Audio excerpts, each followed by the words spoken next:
Have you ever noticed how in the wake of career disappointment, your inner voice turns so brutal and so cruel?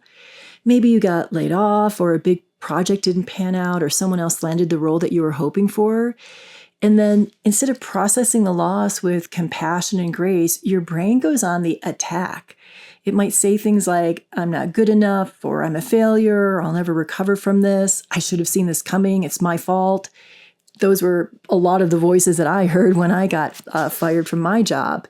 And this relentless, horrible critic, it lives inside of our heads, and it's so ready to tear us down at the very first sign of trouble. It really, really sucks. But here's the thing. The self-judgment, it isn't just about negative thinking. It's actually a response to career grief. When we experience a professional heartbreak, we don't just mourn the job, the project, or the opportunity. We start questioning our worth. And that's where the gremlins thrive. So in today's video, we're going to look into why career grief is a big invitation to self-doubt and what to do about it. And at the end, I also have a very special invitation for you. I'm Laverne McKinnon, and I am a career strategist and a grief recovery specialist. I love to provide tools and insights to support you in your career growth, including grief work, because unprocessed grief leads to a loss of resiliency. Resiliency is a critical element to long-term career success. Long-term career success leads to financial stability and fulfillment. So that's why I'm both a coach and a certified grief recovery specialist. From the time that we were kids, we were asked, what do you want to be when you grow up?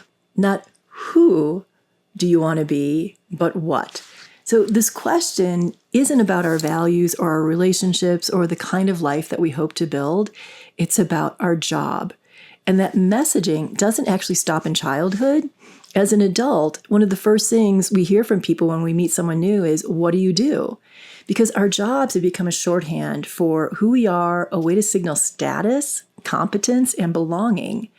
In Western society, I'm just going to get on my soapbox for a minute here, work isn't just about earning money, it's about how we are defined. So when we experience career grief, whether it's through job loss or a setback or a stalled opportunity, it's not just a professional disruption, it's an identity disruption. It's no wonder that self-doubt creeps in. If your work is tied to your sense of self, then when something goes wrong, it can feel like you are what's broken.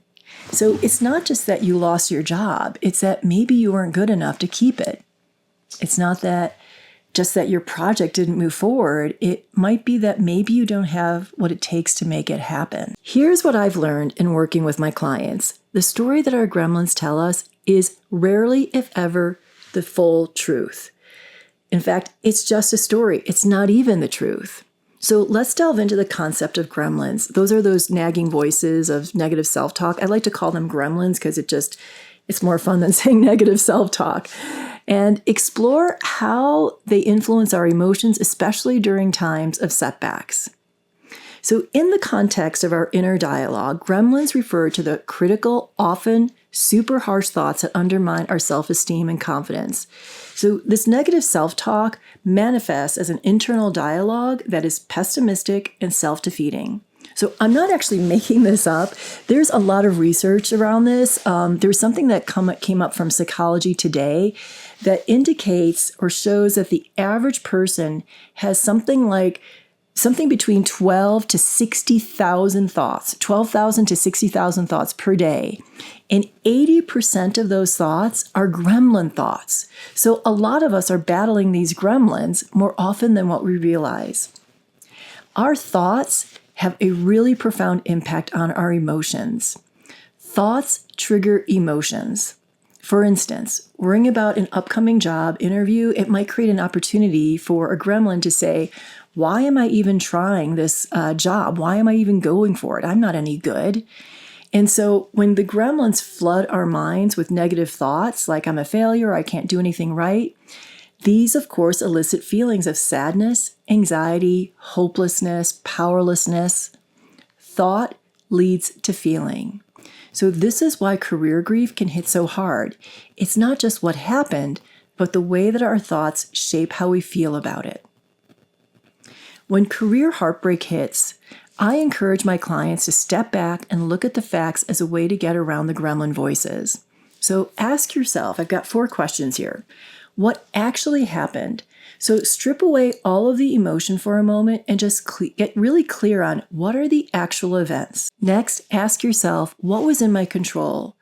Were there decisions that I made that made a contribution to the occurrence?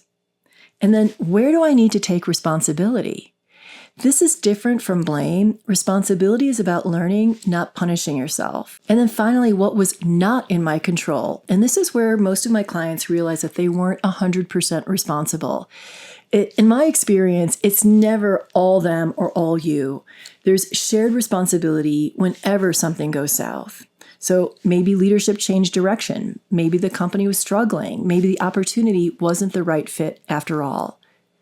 I can honestly tell you that not a single client that I have ever coached has ever been solely responsible for their career setback. Not once. Yes, they may have played a part, but the situation is always so much more nuanced than their gremlins would have them believe. So by looking at the facts instead of letting negative self-talk take over, you can see the situation so much more clearly and respond in a way that actually helps you move forward. Remember, data over drama. Bottom line, your gremlins are not going to disappear overnight, but calling them out is the first step. Hey, that's a gremlin thought. And when you understand how your thoughts shape your feelings and then focus on the facts instead of the worst case scenario that's going through your head, you can start shifting your mindset. So that's what helps you move forward, not beating yourself up, but seeing the situation for what it really is and replacing negative thoughts with thoughts that will actually help you by changing your emotions. Okay, before you go, I do want to invite you to a very special workshop that are for paid Moonshot Mentor Substack subscribers. It's called the Career Grief Compass, and over 5 live Zoom sessions, we're going to move through the emotional and practical sides of career grief, and we're going to do it together. So we're going to explore why grief needs ritual, even in your careers, and how it helps us mark transitions that we may not have been planning for. Creative, symbolic ways to honor and release what you've lost so you're not carrying it, suffering in silence anymore. And then this one really has me lit up. It's inspired by the work of Mary Frances O'Connor, who wrote the book The Grieving Brain. It's how grief impacts our brain and how small rituals and reflections can actually rewire the brain and help us towards moving forward after we're grieving or while we're grieving. And then, as always, tools to reframe your story and find meaning that's actually going to be helpful in what happened without rushing to silver linings or toxic positivity. And then I'm big on action. So, of course, there's going to be an action plan to help move you forward. But what's going to be different about this is that it's rooted in agency, like your sense of control and empowerment, as opposed to a random sense of urgency or an arbitrary deadline. So you're going to leave this workshop with language for what you've been feeling, practices to ease the weight of that emotional weight that you've been carrying, and clarity about how to start writing your next chapter. So the workshops begin on Tuesday, April 29th, and they're going to run every other Tuesday through June 17th. And as I mentioned, this series is exclusive and free for paid Substack subscribers to Moonshot Mentor. For complete transparency, because I really believe in that, a subscription costs $5 per month or $50 per year. And your subscription, it helps me continue offering these workshops and these videos and podcasts and blogs while keeping them affordable for everybody. And it ensures my work that financially sustains me as well. However, if you want to come and you're having cash flow challenges, just DM me. I got you, no questions asked. This work is just too important for there to be a financial barrier for access to it. But if you are a paid subscriber, you're also going to get access to 2 co-working Zoom sessions every month, and they're awesome for accountability and progress, exclusive guided meditations to support career transitions, exclusive journal prompts to help you master the tools and resources that I'm introducing to you, and of course, a really supportive community of other people who are going through career shifts together. Okay, that's it for today. Thank you for sticking with me. I so honestly appreciate you being here. And if you want to learn more about how to work with me one-on-one, head over to moonshotmentor.com. You'll also find a link to all of my socials. And I also do additional group work outside of Substack if you're looking for a deeper dive into a particular area. A big thank you to Lynn Chen for the video editing. You can find her on social at Ms. Lynn Chen. Thank you again for spending time with me today. Until next week, I'm wishing you space, clarity, and the courage to experience all that's possible for you.